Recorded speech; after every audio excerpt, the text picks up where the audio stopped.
Anyway, You know episode what? 4, What? Wrath of Yeah. Khan. Like Wrath of this is the most Wrath of Khan out of the 4 episodes. You're getting all the payoff. How did you feel about it overall? I thought this was better than the last episode. I like the last episode, I enjoyed it, but I like this one better. I like this one better in particular because it didn't stray from the main plot because we didn't have any freaking Raffi cut scenes anywhere. It didn't, there was no break in the main thing. You could just stick to a solid story and focus on the main plot and the main characters on the ship and what was going on. You have to cut away to a boring subplot which is just obviously going to connect somehow, but it's so jarring and so annoying when it happens because it's so bad. So it's just bad.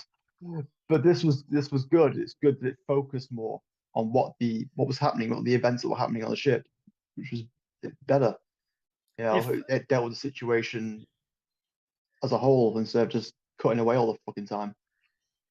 if I want to give the episode some credit, 4 is better than 3, and these Yeah, 4 episodes are better than any other New Trek series production I've ever seen.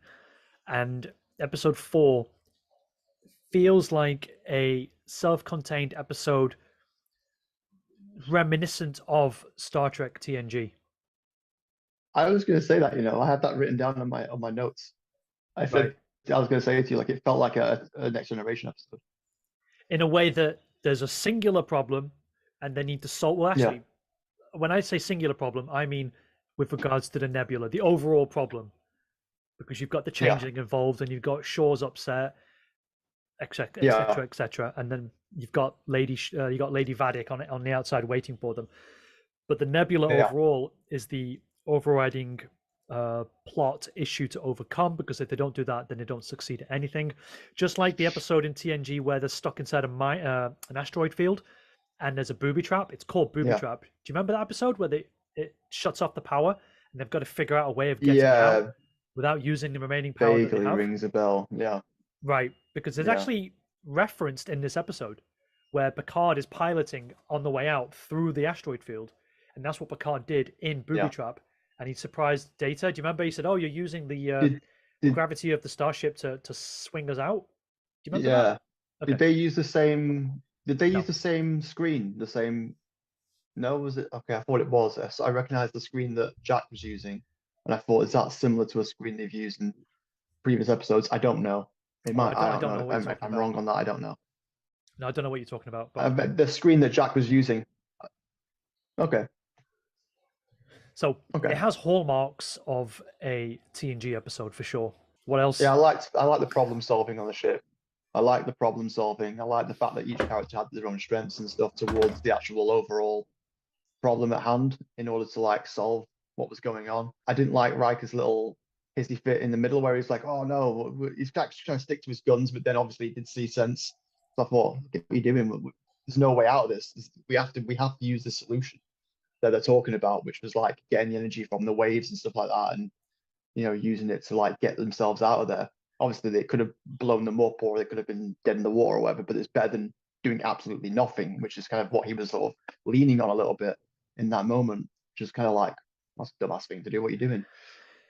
Uh, So, yeah, the characterizations of some of the characters still felt off, and you're right, I think, to pick up on Riker's hesitance to implement the yeah, plan, because if you don't, then you're going to die with no chance. yeah, And if you do, then you might survive with this chance.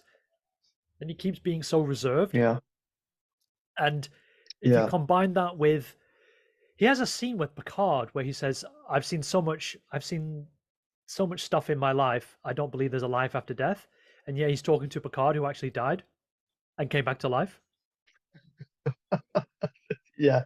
Okay, Among yeah, other things that I'm sure we could reference, like the Q is something that's immortal, and you can't die as a Q yeah. unless you have your powers taken off you. He was given the Q powers for a while. The Nexus Oh yeah, is a yeah, real thing. Like we could go yeah. on and on and on. And this is the guy that said in Generations, I don't know about you, but I plan to live forever. That was like one of his last lines in Generations. Now he's here being a dour fuck.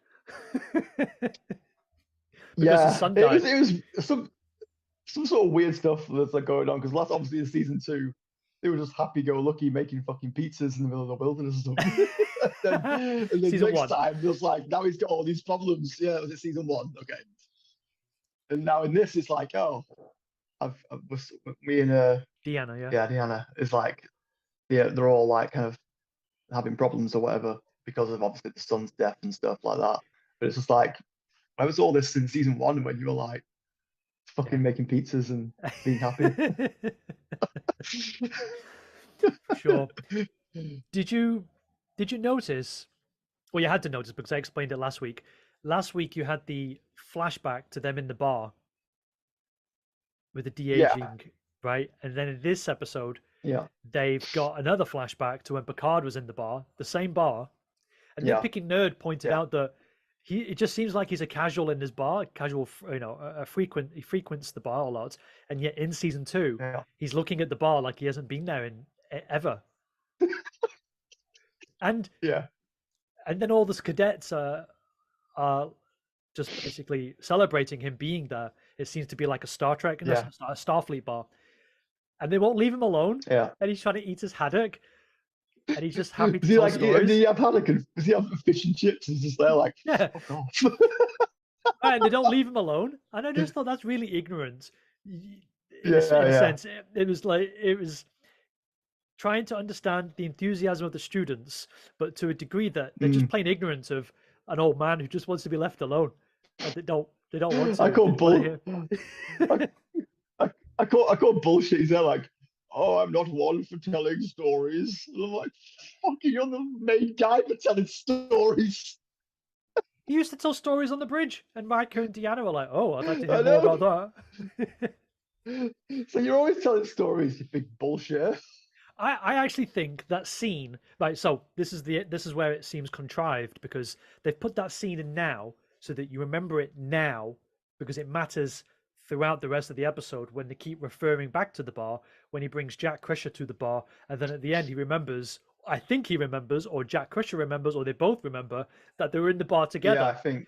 And Yeah. there's no mystery to it. If you ever watch, have you ever Mm, watched Babylon 5? not really. No. Okay, in Babylon 5, sometimes there are things that they set up and then they just leave it alone, and you're thinking, what was all that about? Why was that scene there?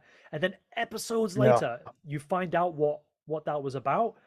And this is now 2 for 2, where you've had a flashback that only matters in this particular episode, whereas I had the similar thoughts in season 1 where they did flashbacks, and I would love to have had the time to spend where I create an edit and put it all in chronological order just to see what it would Okay. feel like. And I want that kind of, I want to do that again with this show, this season. Put all the Mm, flashbacks at the front. So you've got this Jack Crusher character, and you think, hmm oh, there's Picard celebrating. Who's this guy? Random guy asking him about family. Okay. And then maybe Yeah. 20 minutes later, you've got the Jack guy being protected by Beverly because it's obvious that it's Yeah. Picard's son from the very first episode. We sussed Mm, it. And then you get into it and you're like, oh, okay, they were setting him up deliberately hmm with more intention instead of this Yeah. way. I don't like doing that. No. I don't Well, I don't like mind. I seeing don't know that. about you, but I don't. Yeah, I don't mind the Jack Crusher character. To be honest with you, I think he's quite. He's growing on me, and I feel like the interactions between him and Picard in this episode were quite good. Better, Yeah, yes. yeah, I do like that he is because at first I was like, oh, it just seems like a generic sort of knockoff Star-Lord character, but now he seems to be growing a little bit more on me a little Yeah, bit, and I feel like he could be another one where it's like maybe I can say he's a recluse, he doesn't like being around people, but now he's seeing what's going on in the ship, how they're all, right. coming together to try and get out of this situation. And it's like, oh, he can sort of grow. It's not like a one-dimensional character. There's more layers now developing as the episodes go on. The same with Shaw as well. I felt like Shaw was a bit one-dimensional at the start. I liked him, but I thought he's just gonna be this angry bastard guy. And now there's more layers to him as well. And I'm like, I like his character as well. I liked his interaction when he came to the bar. We did call it and say there probably was a thing with the Borg when we were starting reviewing this thing. But I liked his delivery in that scene. I liked the actor. I really liked the actor. I feel again, I just keep going back to, like, I really hope they could do a spin-off or a series or something with this guy, because I feel like he's a really good character, and I'd like to see him in a thing like that. But yeah, I liked him in this episode. I liked his snarkiness. I liked his deadpan humor towards interactions with characters. He's dead fucking blunt and to the point, and it's quite funny. I disagree. Okay. I think when you talk about layers, I think they've grafted on the layers of Cisco onto Shaw, and you've got a repeat, basically another reference to something, and they've managed to just lift something wholesale from another part of Trek to put it inside Shaw. And I find it a bit unbelievable that after 30 plus years, he's still traumatized by the battle at Wolf 359 as a professional Starfleet officer, and he's still in active service with this level of trauma. And they didn't take this, No, they didn't fix this in any sort of way, go to counseling, because any responsible no, Starfleet officer would sure. have done that. But at the same time, Picard was not Locutus. Picard is Locutus, but it was Locutus that was attacking. You can't blame Picard for it. You can't, and surely he must have heard on the grapevine that Cisco chewed him out.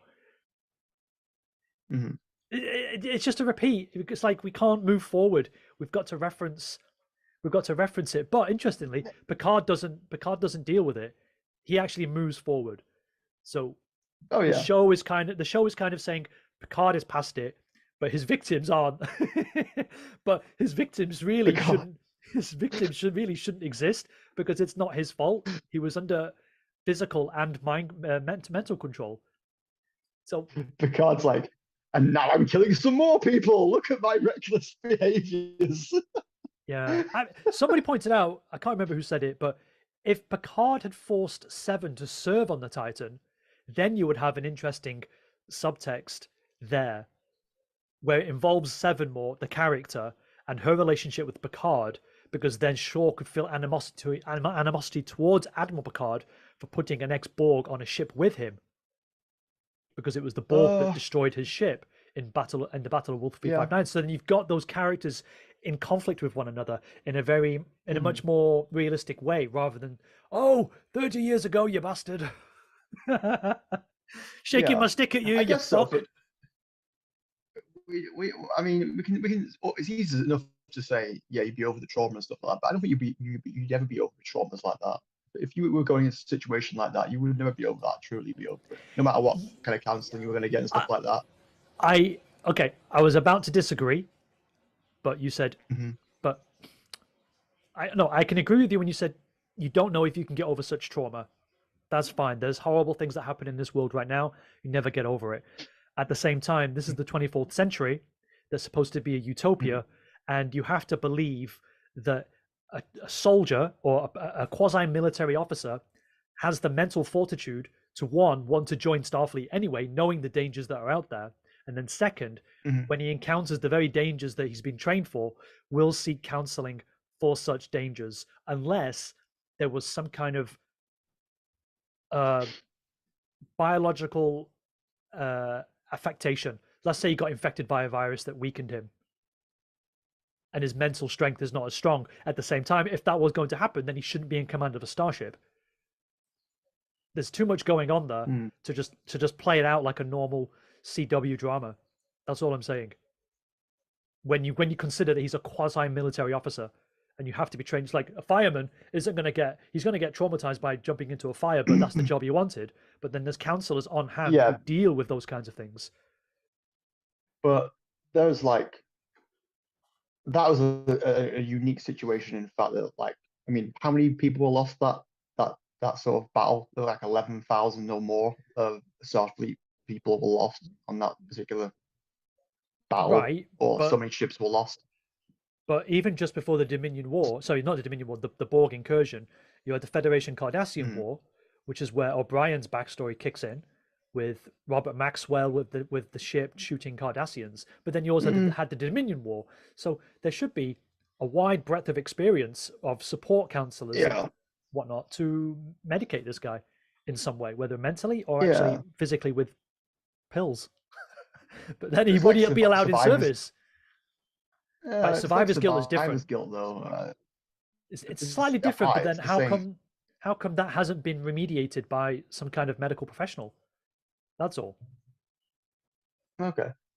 Well, he likes his drink, doesn't he? He likes boozing and stuff like that in the background. So, that's what I mean. That's why I said it's not a unique, I'm not very unique, a simple situation like, oh, you should just be over it because he's an officer.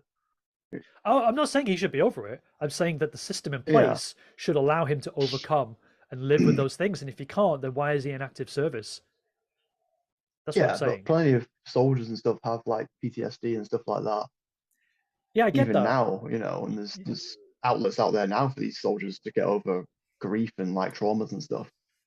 Right, but whatever trauma support exists has to be better in the future, Mm, especially if ships have a counselor on does it? board. Has to be, has to be. But Does it?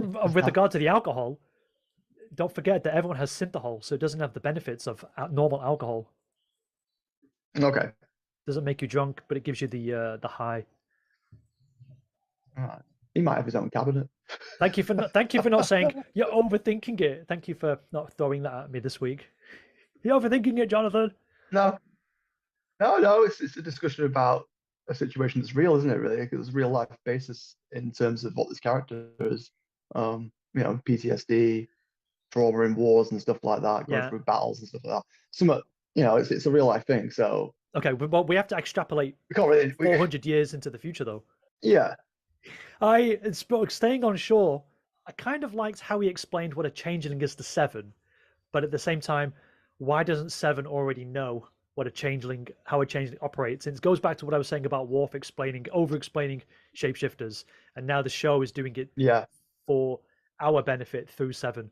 I feel like they're doing that because new audience. They're just explaining things. They're sort of over explaining things just to say, hey, look, this is what these things are. And so as a complete Trek fan, already. So it's like, oh, it's just I don't care. But to anybody else watching, is like, oh, okay. Oh, okay. That's how I'm looking at it. Over explaining, but it's like there's a reason, but it's not they don't dwell on it too much. It's quickly split it out. So Okay, that's my okay. reasoning for it. You might, yeah, Well, here's this then. Did you believe the idea yeah. that all the changelings need a bucket? No, I was gonna say then I wasn't. Also, wasn't that bucket unique to Odo? Yes, So wasn't that just like his bucket? So why yes, would they have the same fucking bucket? yes. Why So would they need to go and look for I it? didn't really, And he yeah, I leaves didn't really like that. the changing leaves a little bit behind in the bucket, but that's not how it works. Odo never left bits of himself behind. It's like Yeah, again, it goes back I to the point didn't. that they've watched a bit of Star Trek and then they don't follow through, or they try to go around the conceits or the canon of how it works. Yeah, I liked seeing Odo's little picture. I know it's like just a little Ah, thing, but I liked seeing it there. Just like, no, ooh, that's fine. little memory. Yeah, but the Yeah, bucket thing, yeah, annoyed me. and the fact that you just have to find the bucket in the same quarters as the guy he killed. Yeah, And it's a professional yeah, changeling. They don't need a bucket. And then when they find the changeling, well, they don't really find the changeling. The changeling finds them. The changeling shoots the bucket instead of just shooting Seven first. It's like, what? Disintegrate yeah, Seven, yeah, yeah. then the bucket. Why? And then Seven fires back, shoots it a couple of times, and then just watches it mouth agape like, huh? She doesn't shoot the Mm, jelly as it's like climbing back into the ship wall. It's yeah. I'm not too familiar like how are they quite resilient?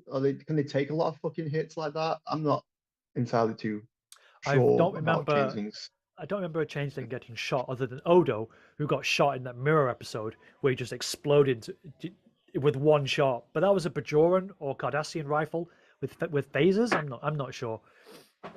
Yeah, They seem yeah, to be putting holes in here. So maybe you just burn it as much as if you put a cigarette into a polythene, like a polystyrene box. You're just melting the bit that's coming in contact with the cigarette butt, aren't you? Maybe it's like that. yeah, And I didn't understand. So yeah. when they said, "Oh, it's a changeling," I thought it was going to be a really interesting "Who is the changeling" episode, and the Mm, changeling stayed. and absorbed lower level or emulated lower level officers, how would it have been if it had absorbed Picard or Jack Crusher or even Riker?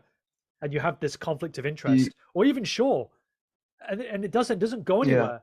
And there's been DS9 episodes Do you, where there's a changeling on board, and they're like, "Holy shit, who is it? We don't know." So no one trusts each other. And mm, this one is just Seven looking around some bedrooms for a bit, down a corridor, and then yeah. then they trick it at the end because the fucking Yeah. changeling is dumb as shit. Which I don't understand the plan. If the changeling was going to stop Shaw from fixing the engines, then surely the changeling would have died, as well as Jack Crusher. And the whole Yeah. point is to get Jack Crusher. Such a Yeah, I don't know. Weird. fucking dumb changeling. Is there, do you think there's a second one on the ship as well? No, in the previews Because that like the I've next seen, episode's called Imposter, isn't it? right, but in the preview that I've seen, Shaw contacts a Federation, contacts Starfleet, and another Federation ship comes. And I think on board Uh, are people who have been infiltrated on that ship, and they try to take the Titan. I think that's what it looks like. okay. Yeah. And if you watch, there's another Okay. preview where it shows LaForge in changeling form, and it hasn't reverted. So people were nitpicking, saying when you kill a changeling, normally they revert to a puddle of ash, puddle of goo, then ash, and this one hasn't. And then Okay. Beverly's doing an autopsy, cutting it up, and there's blood inside. And so supposedly the Right. changelings can get around blood sensors and stuff. Okay. Okay, yeah. It's like they want to write around all the problems that make the changelings interesting by creating new types of changelings. That probably explains why Vadik can cut a hand off. Yeah, what did you think of the communication thing going on there? Is that something that's Like you need a changeling thing, blood to I activate guess? it. I mean, that's an interesting No, I security mean procedure. uh, she's a changeling, isn't she? Terry Metalis says everybody on board that ship is a changeling. He said it on Twitter, Right, okay. and that just creates more Fine. plot holes. But I'll just let him have it. And I don't understand. Maybe they're half breeds of some kind. So was she talking to the collective or The a rogue faction group leader, of that maybe. collective? Yeah. Yeah. Okay. That floaty head thing reminded Okay. me of these floating heads in Baldur's Gate. The floating skull and fire. Okay. So weird. Yeah, I didn't mind. Didn't mind the effects seem to be a bit better. I think in I think they're this. a lot better actually. Yeah. The when it turns into the liquid, it looks sinewy, Yeah. which I think is an Yeah. interesting artistic sort of expression to update it with, rather than just a shiny goo thing that 90s CGI wasn't really good at doing. So it gives, because it does give it some Yeah. Yeah. volume and some heft and some meat, so to speak. So I think that's interesting. Yeah. I like that It interpretation. makes them seem more of a threat as well. They could be way more threatening than what they have been portrayed so far. Definitely, because especially like the way they look and stuff like that, I'd be like shit scared seeing that blob thing come towards you. Yeah, You just be like, yeah. yeah, They're just thick as shit though. Just don't yeah. So understand far, the whole yeah, point of the changeling on it's board. very odd. Yeah. What did you think of the explanation about which I don't know, I quite like the holodeck being having its own external power source Oh, into that in times of like dire situations like this, and you, I don't uh, know. I had this out with one of the production designers for Star Trek on Twitter, and Oh, okay. they're basically saying that this makes sense, and Mm, it's an interesting um, thing to have in a crisis situation. And I'm thinking, yes, but shouldn't it be all mm, hands on deck in a crisis situation? Who's going to be in the holodeck except for families? But families aren't on board anymore, unless they're science personnel. But mm, I can't imagine a scenario where everybody isn't chipping in order to get the ship in operation again. But if it served as a lifeboat, where the holodeck was sort of mm, encased and it had its own power and life support system, and then you could jettison that somehow, but it would be like a big cube shape. mm, I thought that might be interesting, but it's not feasible because you've actually got lifeboats on board starships anyway. Uh, yeah. but some people have nitpicked and said in TNG the holodeck system was tied to main power, but on Voyager they're not. Mm, So that, to me, I can explain that away by sort of saying, this is to the show's benefit, by the way, but I can explain that away by saying, well, the systems are progressing as the ship technology gets better. So the first iteration was on yeah. the Galaxy class. that are dependent on ship systems. That's why if there was a holodeck misadventure, they can't cut the power because they have to cut the power to the ship. Kind of. No, the other way around. On Voyager, they couldn't cut the power because the holodeck is independently powered. I think, okay, then that fucks up what TNG did, where they could just cut the power and turn off the holodeck adventure. But now are we saying in new Star Trek that this is deliberate, so it becomes a sanctuary? But then, why don't you use that independent power to feed that power back into the ship? And Dave Blass was saying, but you can't do that. Yeah. It's like powering a car battery with an iPhone. But that's entirely arbitrary on how you've decided to set up the parameters. Who's to say that it can't be an iPhone in terms of size, an iPhone kind of device that can kickstart the engines just as much as you get those crocodile clamps to get the car going? Why can't it do that? Yeah. In that way? But I'm actually talking even further, where you've got this evolution of technology where you could reverse engineer the holodeck systems to allow that power to escape into main systems. And he's like, no, it's like an iPhone powering a car battery. It's like, okay, I get that, but anyway, yes and no, yes and no. And it doesn't really matter because the show doesn't bother to explain itself anyway, so just let it slide. Yeah, Picard made the quick comment about it, because straight away when they were in a holodeck thing, you think scene, why? I was like, huh? But I thought power was like shit, and then he said a quick line. I was like, oh, okay then. I was like, all right then, okay. Which the show does do. They always have this quick line to explain something, and then you don't. Yeah. You just have to take their word for it, and you just move on. Just as much as Beverly says it's a womb. How do you know it's a womb? Just the pulses aren't necessarily contractions. Yeah. It's silly, and you have to take her word for it. Oh, she's a medical professional. She's been studying it. They're like contractions in a womb. Okay, but you still don't really know. Yeah, it's quite like a Hail Mary at that point, really. You're kind of like just surmising that that's what it is, and you're like, okay then. So the only solid thing is like, oh, they are occurring. So it's like, okay, that's the main solid thing we've got now. They are occurring, like you are saying. So we can base this plan on some sort of relevance and some base of reality a little bit. So let's just go for it. Yeah, the coincidences are very appropriate though. They're saying it's a womb, it's generating a life form. Okay. Oh, but the energy it gives off, our ship can take advantage of that. Okay, that's really interesting. And then they get out in the nick of time. There's just too many things going on, and then it turns out that the aliens are the aliens from Farpoint, and Picard said Farpoint earlier in the episode. Oh, it's like, fuck off, show. Yeah. I was gonna say, like, I've seen those things before in an episode. I can't remember when. The very first TNG episode. Was it? Oh wow, okay. Jesus.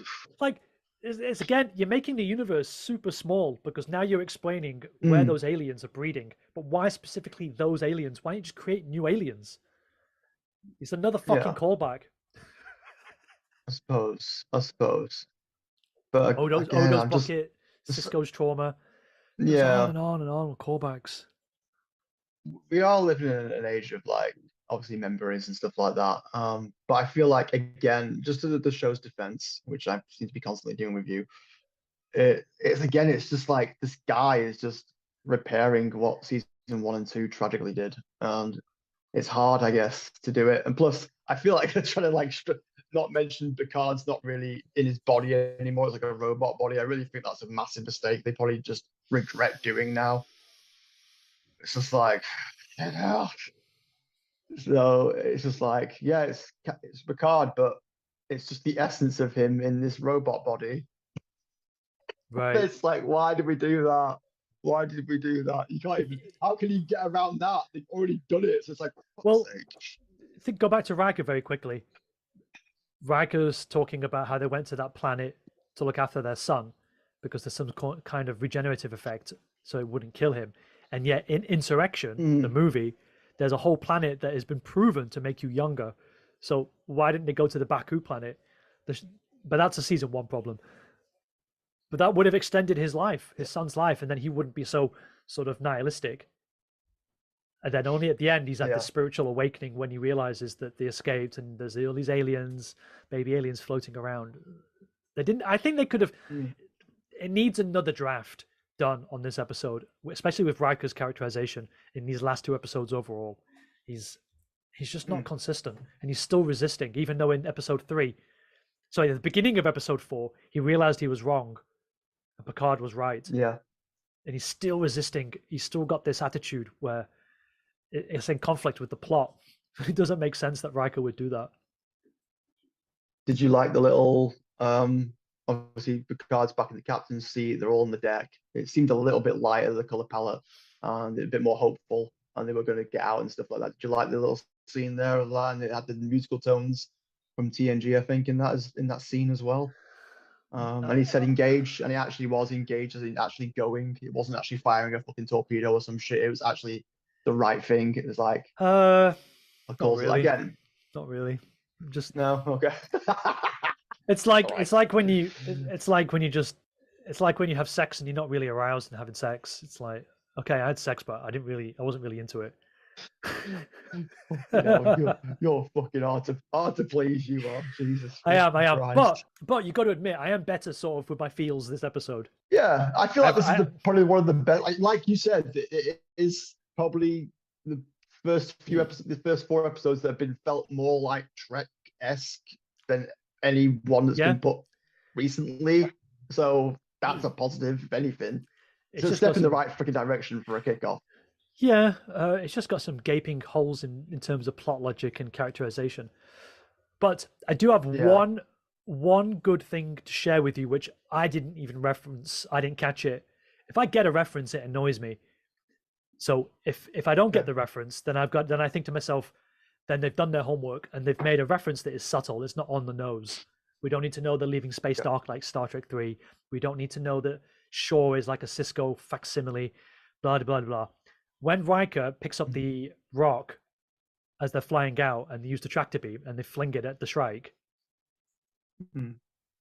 there's an episode of TNG called Contagion where they're facing the Romulans and they've cut power, and Riker says on the bridge, "Has anybody got any rocks I can throw at them?" So he actually gets to throw a rock. Oh, okay. Oh, wow, cool. Okay, man, now that's cool. That by itself is really clever. Yeah. And they don't draw attention to it. And those are the references I like. Yeah. Okay. Okay. That's a good one. That's a good one. Yeah, it is. Yeah. It's again, it's so weird. Ask you about what you felt about that. It's weird. Yeah. Well, it's so weird that again they know the show to a certain level, but then they don't follow it through with their knowledge of the show. Oh yeah, Odo's in a bucket, therefore all changelings in a bucket. What did you watch? Season fucking 1 of DS9, and that's it, and then tapped out. And then the Shrike, if you watch the animation, the rock hits the Shrike, but the Shrike goes spinning away. It's just really weird. I'm looking at it from a physical point. Like, would that actually work like that? If you throw a rock at a spaceship, the spaceship wouldn't just crumple in front of it because it's physical mass. A phaser is not physical; it's just energy. So you should have put a dent in it. Anyway, that's just a little thing. Did you see the bit where they get rid of the weapon, the portal weapon? I told you, pay attention to it. See what they did with it? Yeah, they jettisoned it. It's just for one episode, right? Yeah. Got rid of this shit because we can't enter the nebula deeper into it. Yeah, it's a funny thing that because obviously they got rid of that because obviously it should just fire the portal again if they're on the wave. It's too much of a powerful weapon to have. So it's like, well, this is a way to get rid of it. So yeah, I guess it's just a convenience. Yeah, it's a convenience. It's just lucky that a Titan doesn't try to escape again because they know they fucked up the Titan. But if a Titan does get out, then they can't stop them. They can just try and warp away. It's just conventional ship to ship. The optimism at the end is kind of earned, but again, it's a callback to the end of Star Trek 2. So you're just cosplaying Star Trek 2 with the alien life forms and what does life mean, and Riker goes through his spiritual awakening, all that shit. But then they just fuck off. They don't like want to investigate the aliens. There's no Star Trekking. That's the Star Trek. Let's take a few and put them in a sample and study them. It's like, nope, let's just go. Well, they're trying to get away from that cow, aren't they? So yeah, I guess so. Well, they've got an hour. Fucking hell. Quick, grab a jellyfish. Right. apparently the next. Actually, before I say that, I like the fact that this season is focusing them on the ship. That's the difference. I think the difference is they're on a ship and they're doing shit on the ship, and it just feels a bit. But it feels more like Star Trek. It feels more like Star Yeah, Trek, we agree. We agree and on so that. that's good. Apparently the next episode is meant to be another good one. It's supposed to be really good, but apparently this is the one that's like made people Well, we'll see. We'll like see. really appreciate the show. So I don't know. Maybe it will be. Maybe you'll still hate the thing.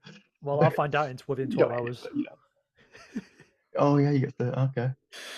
No, like you say, there's more positives. There's more positives and negatives this time around. I feel like in this Well, review that we've done. those are your words.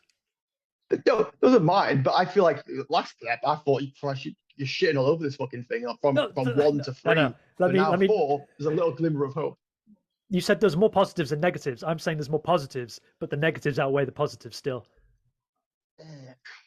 But There's this is some enough. positives. This is enough to There's not some make me. positives. But this is enough to not make me want to shit on the entire episode. So there is that. Yeah, but you got to think about this. I I do think couldn't be about it. sat here now. I can assure you.